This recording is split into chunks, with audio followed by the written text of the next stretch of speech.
Fôlego. Eu ouvi dizer que não há deveria, ou não deveria no mundo de Deus. Sim. Como pode ser isso? Se não há em seu mundo, onde há? Realmente onde? Eu repito a pergunta. Onde mais há deveria, e não deveria, se não em seu mundo? Em sua imaginação. Mas as pessoas que me ensinaram tudo que era certo e errado, que eu deveria ou não fazer, me disseram que essas regras foram ditadas pelo Senhor, por Deus. Então elas estavam erradas. Eu nunca determinei um certo ou errado, um faça ou não faça. Isso seria privá-los totalmente da sua maior dádiva, a oportunidade de fazer o que quiserem e experimentar os resultados disso, a chance de recriar-se à imagem e semelhança de quem realmente são, o espaço para produzir uma realidade de um eu cada vez mais elevado, baseada em sua ideia mais formidável do que são capazes. Dizer que alguma coisa, um pensamento, uma palavra, um ato, é errada seria o mesmo que dizer-lhes para não fazê-la. Isso seria proibi-los, restringi-los, negar-lhes a realidade de quem vocês realmente são, assim como a oportunidade de criar e experimentar essa verdade. Há aqueles que dizem que eu lhes dei o livre-arbítrio, mas essas mesmas pessoas também dizem que se vocês não me obedecerem, eu os mandarei para o inferno. Que tipo de livre-arbítrio é esse? Isso não é duvidar de Deus e de qualquer tipo de relacionamento verdadeiro entre nós? Bem, agora estamos entrando em outra área que eu queria discutir, que é tudo o que diz respeito a céu, inferno. Pelo que estou entendendo, não existe inferno. Existe, mas não é o que vocês pensam, e não o experimentam pelos motivos que apresentou. O que é o inferno? É a experiência do pior resultado possível de suas escolhas, decisões e criações. É a consequência natural de qualquer pensamento que nega a mim, ou quem vocês são em relação a mim. É o sofrimento provocado pelo pensamento errôneo. Contudo, até mesmo o termo pensamento errôneo é inadequado, porque não existe o errado. O inferno é o oposto da alegria. É insatisfação. É saber quem e o que você é, e não experimentá-los. É ser menos. Isso é inferno, e não existe um maior para a sua alma. Mas o inferno não existe como esse lugar que vocês fantasiaram, onde queimam em um fogo eterno, ou existem em um estado de tormento eterno. O que eu ganharia com isso? Mesmo se eu tivesse o pensamento extraordinariamente não divino de que vocês não mereciam o céu, porque precisaria procurar algum tipo de vingança, ou punição por seu fracasso. Não poderia simplesmente dar fim a vocês? Que parte vingativa de mim exigiria que eu os condenasse a um sofrimento eterno indescritível? Se você responder que eu faria isso por uma necessidade de justiça, uma simples negação de comunhão comigo no céu não serviria ao mesmo objetivo? A imposição de um sofrimento eterno também seria necessária? Eu digo que não há uma experiência após a morte como a que vocês imaginaram em suas teologias baseadas no medo. No entanto, há uma experiência da alma tão infeliz, tão incompleta, tão menos do que o todo, tão separada da maior alegria de Deus, que para essa alma isso seria o inferno. Mas eu não os mando para lá, e tampouco lhes imponho essa experiência.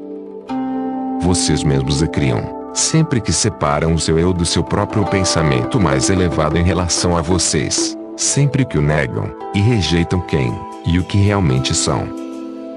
Contudo, nem mesmo essa experiência é eterna. Não pode ser, porque não é o meu plano que vocês se separem de mim por toda a eternidade. De fato, isso é impossível porque nesse caso não só vocês teriam de negar quem são, como eu também teria de negá-lo. Isso eu nunca farei. E enquanto um de nós se mantiver fiel à verdade em relação a vocês, ela prevalecerá. Mas se não há inferno, isso significa que posso fazer o que quiser, realizar qualquer ato, sem medo de punição? É do medo que você precisa para ser, fazer, e ter o que é intrinsecamente certo. Tem de se sentir ameaçado para ser bom. E o que é ser bom? Quem tem a palavra final sobre isso? Quem dá as diretrizes? Quem cria as regras? Eu digo que é você quem cria as suas próprias regras, que dá as diretrizes. É você quem decide o quanto se saiu bem. Porque é o único que decidiu quem, e o que realmente é, e quem deseja ser.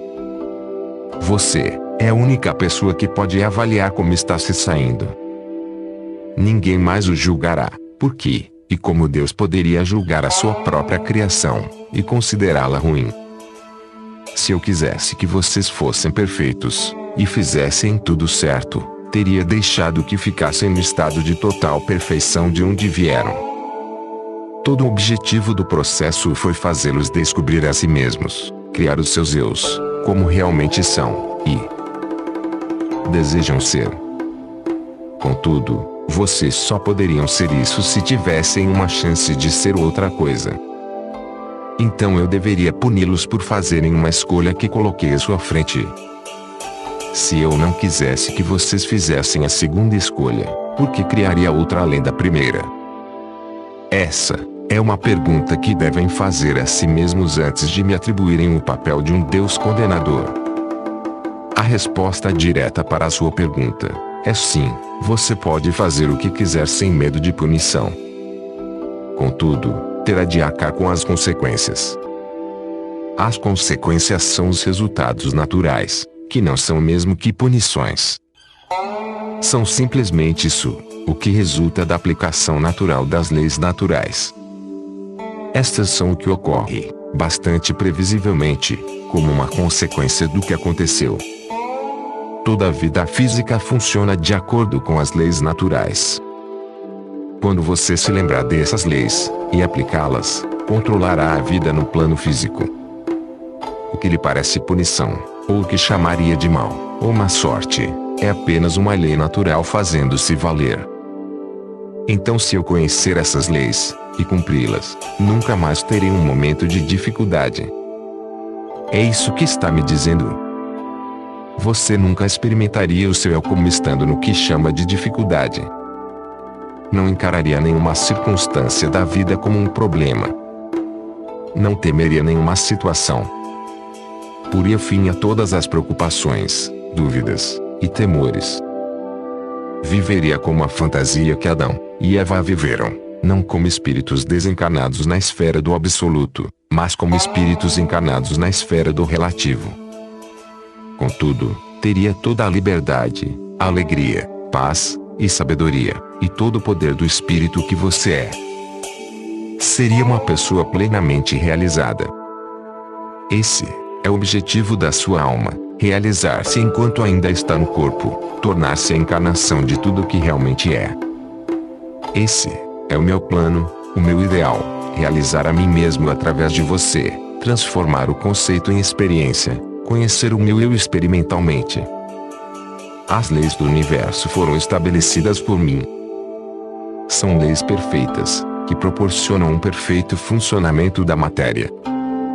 Já viu algo mais perfeito do que um floco de neve? Tal complexidade, design, simetria, conformidade consigo próprio, e originalidade em relação a todo o resto, são um mistério. Você fica maravilhado com o milagre desse grande espetáculo da natureza. Mas se eu posso fazer isso com um único floco de neve, o que acha que posso fazer, e fiz, com o universo?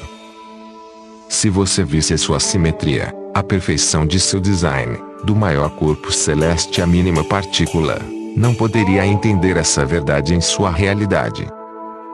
Mesmo agora, quando tem apenas uma vaga noção disso, não consegue imaginar, ou entender as suas implicações. Contudo, pode saber que há implicações, muito mais complexas, e extraordinárias do que você pode atualmente compreender. Shakespeare disse isso maravilhosamente: há mais coisas entre o céu e a terra, Horácio, do que supõe a nossa vã filosofia. Então, como posso conhecer essas leis? Como posso aprendê-las? Isso não é uma questão de aprender, mas sim de lembrar-se. Como posso lembrar-me delas? Comece ficando calado. Silencie o mundo exterior, para que o mundo interior possa trazer-lhe visão. Esse insight é o que procura, contudo não pode tê-lo enquanto estiver muito preocupado com a sua realidade exterior. Por isso, tente voltar-se o máximo possível para dentro. E quando não estiver se voltando para dentro, venha de dentro ao lidar com o mundo exterior. Lembre-se desta máxima. Se você não se voltar para dentro, será privado de alguma coisa. Coloque-a na primeira pessoa, e repita-a, para torná-la mais pessoal. Se eu não me voltar para dentro, serei privado de alguma coisa. Você tem sido privado de alguma coisa sua vida inteira. Contudo, não precisa ser, e nunca precisou. Não há nada que você não possa ser, ou fazer, nada que não possa ter. Isso parece uma promessa maravilhosa. Que outro tipo de promessa acha que eu faria?